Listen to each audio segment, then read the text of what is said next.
What's going on, guys? Just showing you guys what I'm doing to the lower unit right now.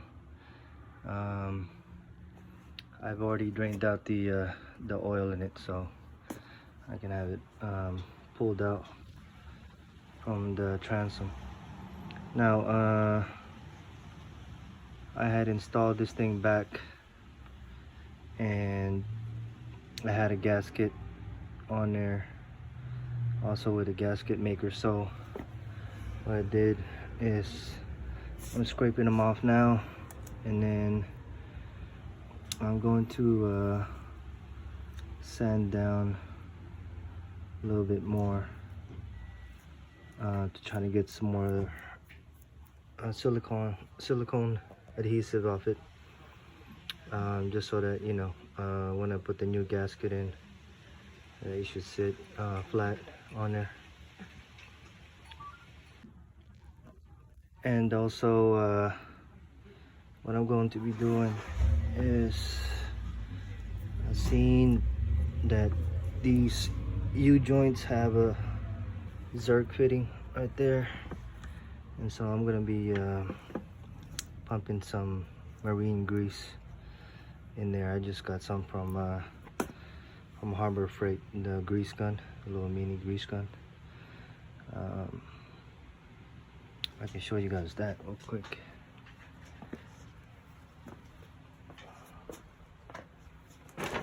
So I went to Harbor Freight and got this. This was 10 bucks, and then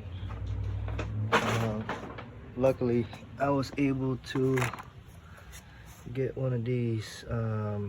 I heard this one was hard to come by in stock, so these 3 ounces, they fit in here perfect. So I'm going to be using that for the zerk fitting. And then one of the reasons why I kind of took this out was I wanted to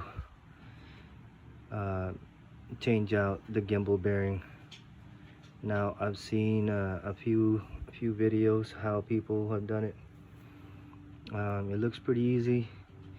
There's just a couple of things that I'm gonna add into it, so stay tuned for that video. I don't have the boat here today. This is just showing you guys the lower unit part.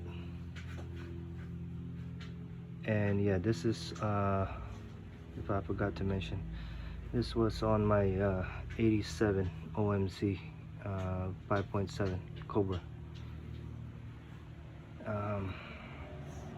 All right, well, let me keep on doing what I'm doing, and I'll check back with you guys in a minute. All right, be using this surface sanding kit. It's a 1-inch one from Harbor Freight.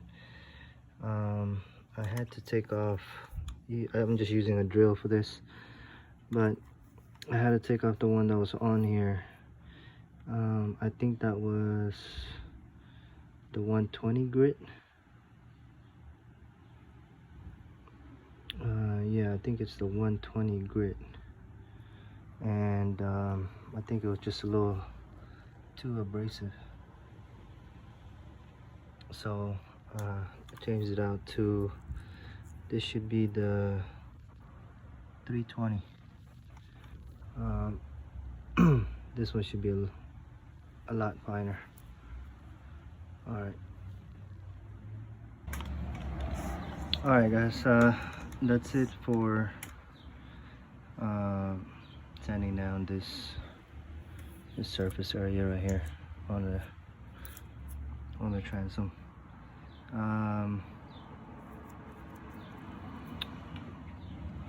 What I did was I used the 320 like I mentioned earlier. I think it was, yeah, it's a lot better. Now all I did was just use a drill, and I went around it. Now you really can't put too much pressure, and that's the reason why I went with, this 1-inch sander. It's so that you know you don't go and start warping out the surface of this. And you can't really do that with a 1 inch. It just jumps around too much. So you know that you're not really applying any pressure to it, but you're still able to get most of the gasket maker that was left over. And so I think that's this is about it as far as I'm gonna go on sanding the surface. Now what I did do is I made sure that around the bolts that surface is clean, and then this part right here, this lip area right there, because it's so narrow that the gasket, if you were gonna get a leak from here, I'm thinking it would be from the narrow surfaces. So I was thinking that right there, and yeah, and around the bolts. So that's it for for this video, guys. I'm gonna be doing some other ones, but I'm gonna separate the videos. Stay tuned for that, and thanks for watching.